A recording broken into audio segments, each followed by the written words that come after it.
Caribbean समुद्रात निर्माण होणारी चक्री वादळे कोणत्या नावाने ओळखली जातात? ऑप्शन आहेत टायफून, हेरिकेन्स, चिनूक, तुफान. आणि याचं योग्य उत्तर असणार आहे हेरिकेन्स. जगाच्या वेगवेगळ्या भागामध्ये उष्णकटिबंधीय चक्रीवादळांना वेगवेगळ्या नावांनी ओळखले जाते. उत्तर अटलांटिक महासागर आणि ईशान्य पॅसिफिक महासागरामध्ये म्हणजेच कॅरिबियन समुद्र आणि मेक्सिकोचे आखात येथे निर्माण होणाऱ्या चक्रीवादळांना हेरिकेन्स असे म्हणतात.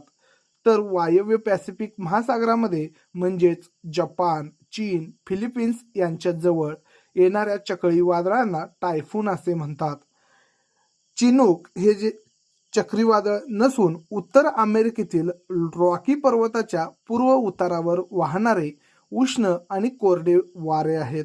यांना हिमभक्षक असे देखील म्हटले जाते. तुफान किंवा सायक्लोन हिंदी महासागरामध्ये म्हणजेच भारत, श्रीलंका, बांगलादेश यांच्याजवळ निर्माण होणाऱ्या वादळांना सायक्लोन किंवा तुफान असे म्हटले जाते.